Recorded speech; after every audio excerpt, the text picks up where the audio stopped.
నమస్కారం అండి. నమస్తే అండి. సార్ నా పేరు గణేష్ అండి. YouTube news channels association Telangana రాష్ట్ర గౌరవ అధ్యక్షుడిని.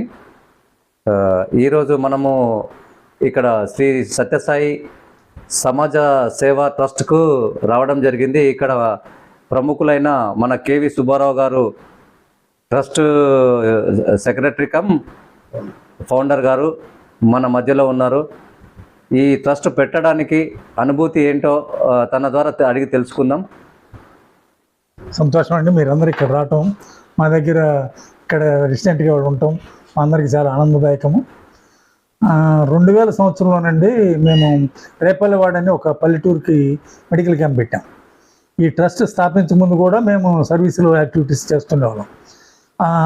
వెళ్ళినప్పుడు రేపల్లెవాడలో మేము ఆ ఊరు మొత్తం మెడికల్ క్యాంప్ పెట్టి వాళ్ళకి మందులు ఇవ్వటం, మెడికల్ చెకప్, బ్లడ్ చెకప్ అన్నీ చేస్తుండగా ఒక ఇంటి దగ్గరికి వెళ్ళినప్పుడు ఒక 80 ఏళ్ల ముసలమ్మ పిల్లవాడిని బయటికి నెడుతుంది, ఒక 4 ఏళ్ల పిల్లవాడిని. ఏంటమ్మా అంటే, నా కొడుకు కోడలు ఇవాళే యాక్సిడెంట్లో ట్రాక్టర్ మట్టి పని చేస్తారు, వాళ్ళు ట్రాక్టర్ తిరగబడిపోయింది, స్పాట్లో డెడ్. ఈమె 80 ఏళ్ళు. ఆ పిల్లాడికి ఎట్లా ఫీడ్ చేయాలనేది కూడా తెలియదు. ఆ పిల్లాడు ఈ తల్లి తండ్రి చనిపోయే ఒక 20 రోజుల ముందు బయట చలిమంటలో కూర్చున్నాడు. చలిమంట ఆరిపోయిన దాకా వాడిని ఎవరు బయటికి తీయలే, మొత్తం కాలిపోయాడు. ఈ కుడిపక్కంతా కాలిపోయి చర్మం అంతా ఏలాడుతుంది. వాడు నడిచే పరిస్థితుల్లో లేడు. తల్లిదండ్రులు చనిపోయారు. ఆ నాయనమ్మ ఏముందంటే, నేను పోషించలేను, వెళ్ళిపోమని నెడుతుంది బయటికి, 4 ఏళ్ల పిల్లాడు. సో మనం అనాథాశ్రమం స్టార్ట్ చేయాలనేది అక్కడ మాకు అంకుశం, మొత్తం బీజం పడింది. ఆ తర్వాత వృద్ధులకు, ఇప్పుడు సీనియర్ సిటిజన్స్కు కూడా మీరు ఇక్కడ షెల్టర్స్ ఇస్తున్నారు సార్.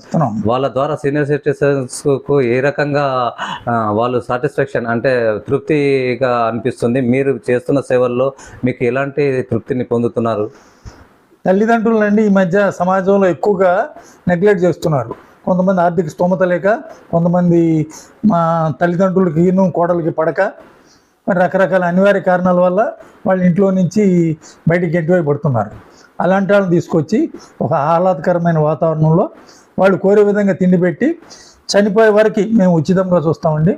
ఆఖరికి అంత్యక్రియలు కూడా నేనే చూస్తాం. వాళ్ళ గడ్డం బ్లేడ్ కాడి నుంచి మొత్తం మేమే సమకూరుస్తాం. ఇప్పటికి నేను 19 మంది వృద్ధులకి అంత్యక్రియలు చేయడం జరిగింది. మా దగ్గర కులం మతం ఏం సంబంధం లేదు. పేదవాళ్ళకి హెల్ప్ చేయాలి, నెగ్లెక్టెడ్ పేరెంట్స్, ఈ ఉద్దేశంతో చేస్తున్నాం.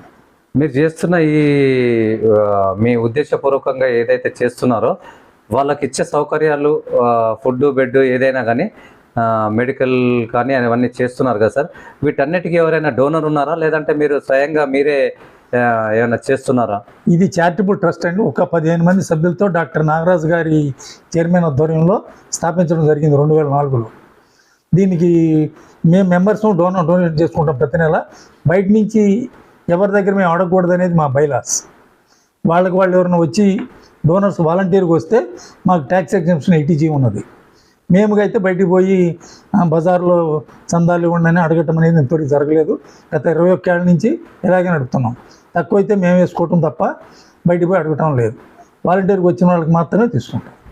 సీనియర్ సిటిజన్స్ వాళ్ళు ఇక్కడ స్టే చేస్తున్న వాళ్ళ కుటుంబ సభ్యులు ఎవరైనా స్పందించి రావడం ఎప్పుడైనా జరిగిందా సార్? వాళ్ళ ద్వారా ఏమన్నా మీ ట్రస్ట్ ద్వారా వాళ్ళ కుటుంబాలకు ఎవరికైనా మేలు జరిగే విధంగా, వాళ్ళ పోషణకు వాళ్ళ పేరెంట్స్ అంటే వాళ్ళ పిల్లలు కానీ ఎవరైనా వచ్చి తీసుకుపోవడం అలాంటివి జరిగాయి? ఇంతవరకు అయితే ఆవేశంగా వస్తారండి. మళ్ళీ 1-2 రోజులు మాత్రం ఉంచుకొని మళ్ళీ మా కోడలు మా మిస్సెస్ సరిగ్గా చూడలేదండి, వాళ్ళకి పట్టలేదని పర్మనెంట్గా మళ్ళీ తీసుకొచ్చి దిస్తున్నారు.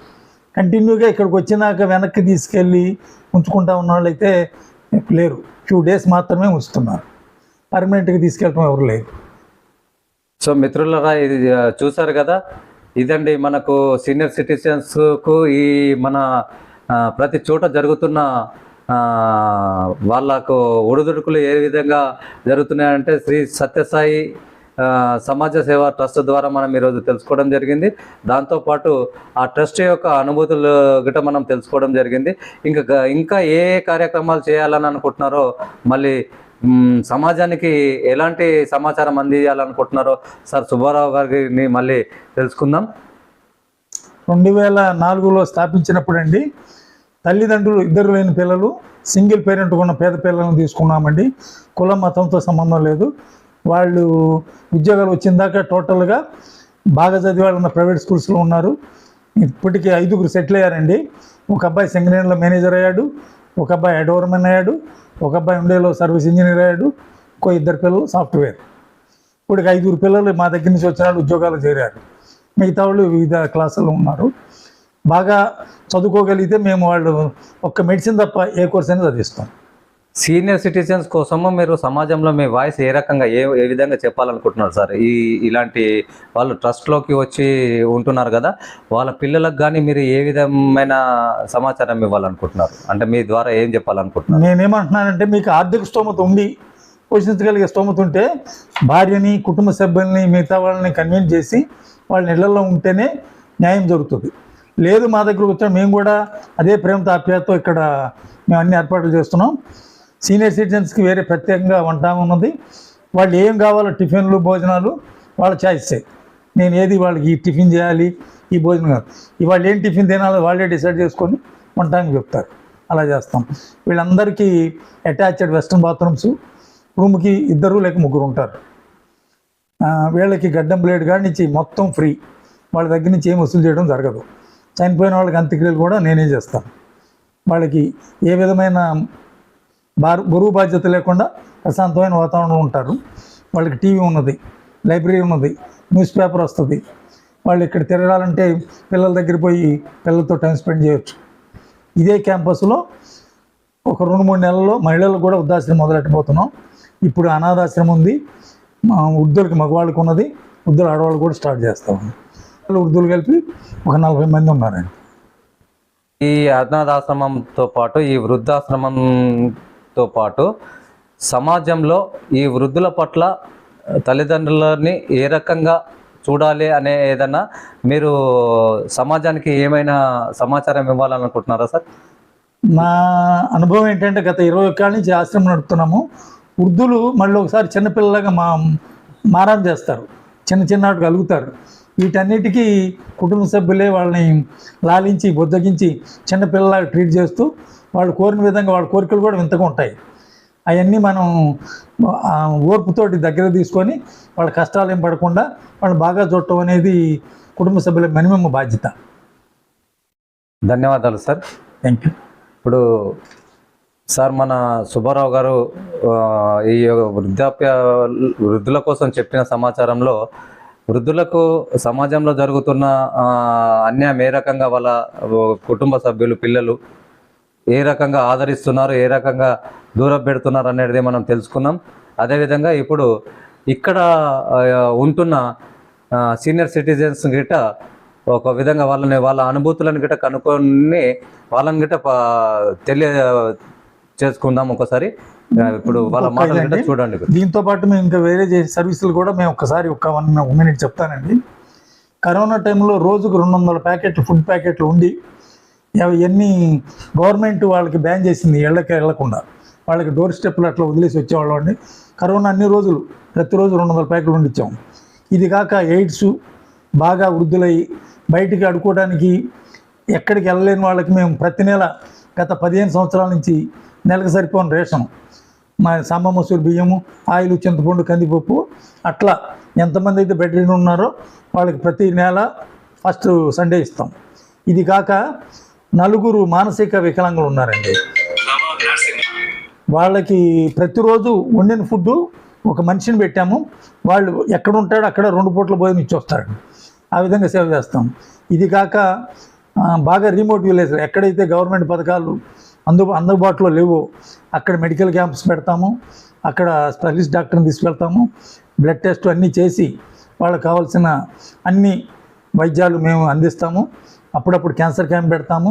క్యాన్సర్ క్యాంపులు ఎవరన్నా ఉంటే బసవతారకం అట్లా కన్సల్ట్ చేసి వాళ్ళకి ఫ్రీ వైద్యం ఏర్పాటు చేస్తాము. ఇది మా ట్రస్ట్ ద్వారా మేము చేస్తున్న సేవలు. ముందు ఇంకా పెంచాలని కోరుకుంటున్నాం. మీ అందరికీ ధన్యవాదాలు. Thank you.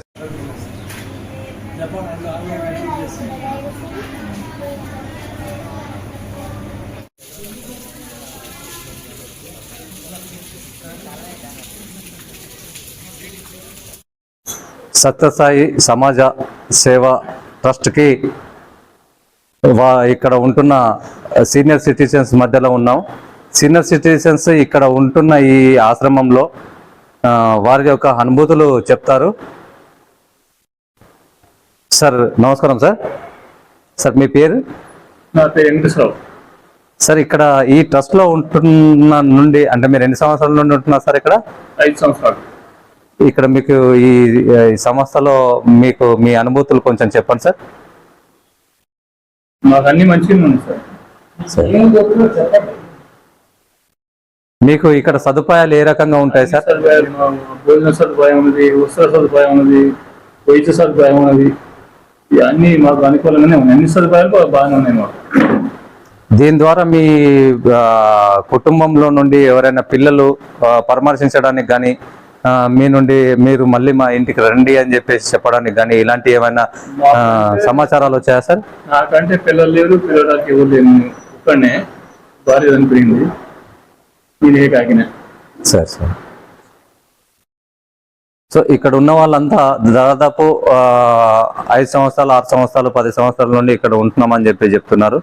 ఇక్కడ వాళ్ళ అనుభూతులు ఏ రకంగా ఉన్నాయంటే ఈ ట్రస్ట్ ద్వారా మాకు ఇంట్లో ఉన్నట్టుగానే ఉన్నాయని చెప్పేసి తెలియడం జరుగుతుంది. వాళ్ళ యొక్క అనుభూతులతో ఈ యొక్క ట్రస్ట్కు ప్రతి ఒక్కరూ దోహదపడుతూ దోహదం చేయాలని చెప్పేసి మా యూట్యూబ్ న్యూస్ ఛానల్స్ అసోసియేషన్ ద్వారా మేము కోరడం జరుగుతుంది.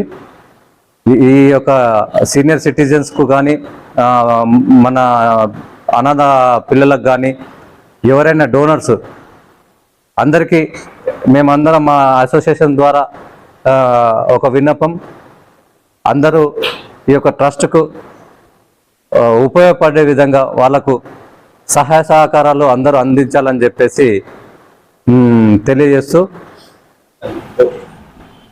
14 years నుంచి ఉంటున్నానండి. 15 years 16 years బ్యాక్ మా ఫ్యామిలీ చనిపోయింది. నాకు ఒక బిడ్డ ఉన్నది, దాన్ని పెళ్లి చేసాము. ఆమె దారిని ఆమె వెళ్ళిపోయింది. ఎందుకంటే బిడ్డ మన సొంతం కాదు, పరాయి సొత్తు కాబట్టి ఆమె దారిని ఆమె బతుకుతుంది. ఇకపోతే మాకు ఇక్కడ ఒక విధంగా చెప్పాలంటే మన ఇంటికంటే బాగుంటుంది. కారణం ఏంటంటే ఇంట్లో సర్టన్ ఏజ్ అయిపోయిన తర్వాత కోడలు చిరాకు పట్టడం, కొడుకు చిరాకు పట్టడం, ఏది టీ ఇవ్వాలన్నా భోజనం పెట్టాలన్నా చిరాకు పడతారు. మీకు కూడా తెలిసిందే ఆ విషయం. కానీ ఇక్కడ అలా కాదు. టెన్షన్గా ఈ టైంకి ఇది, ఈ టైంకి ఇది, ఈ టైంకి ఇది అని ఉంటుంది. అంతేగాని మన ఫ్యామిలీలో లాగా భోజనం పెట్టడానికి చిరాకు పట్టడం, టీ చేసి పెట్టేటప్పుడు చిరాకు పట్టడం అదే ఉండదు. నెక్స్ట్ మెడికల్కు మాకు అక్కడ ఇంట్లో ఒక విధంగా ఇబ్బంది అయింది. ఏజ్ బార్ అయిపోయిన తర్వాత పోవడానికి కూడా ఇబ్బంది అవుతుంది. మెడికల్కు పోయి చెక్ చేయించుకోవడానికి కూడా ఇబ్బంది అయింది. మాకు అలా కాకుండా డైరెక్ట్ మాకు సింగరేణి నుంచి బుక్ ఇచ్చారు. తర్వాత ఇంకా మాకు మేజర్ ఏమైనా అయితే నాగరాజు గారు చైర్మన్ గారు ఉన్నారు. ఆయన చూసి మాకు మెడిసిన్స్ ఇచ్చి పంపిస్తారు. నా పేరు శ్రీనివాస్ అండి. 72 years. నేను వచ్చి 3 months అవుతుంది. నాకు ఇక్కడ అన్ని విధాలా చాలా బాగా చూసుకుంటున్నారు. నాకు సౌకర్యాలన్నీ చాలా బాగా నచ్చాయి. మా ఇంట్లో ఉన్న దానికన్నా ఇక్కడ చాలా మంచిగా చూసుకుంటున్నారు. అది విషయం. శ్రీ సత్యసాయి చారిటబుల్ ట్రస్ట్ సమాజ సేవలో మనం ఇక్కడ వృద్ధుల సీనియర్ సిటిజన్స్ వాళ్ళ అనుభూతులు తెలుసుకున్నాం. ఈ యొక్క వీడియో చూస్తున్న మిత్రులందరూ సబ్స్క్రైబ్ చేసి ఛానల్ని ఫార్వర్డ్ చేస్తూ వీరి యొక్క ట్రస్ట్కు తగినంత వాళ్ళకు తోచిన విధంగా సహాయపడగలరని చెప్పేసి అందరికీ గౌరవప్రదంగా మేము ప్రాధేయపడుతున్నాం. మా association YouTube and news channel association ద్వారా మేము అందరినీ కోరడం జరుగుతుంది. ఈ యొక్క ట్రస్ట్కు అందరూ సహాయం చేయగలరని చెప్పేసి భావిస్తున్నాం. ధన్యవాదాలండి. మన ఛానల్ని చూస్తున్న ప్రతి ఒక్కరూ సబ్స్క్రైబ్ చేసుకొని లైక్ చేసి షేర్ చేయడం మర్చిపోకండి.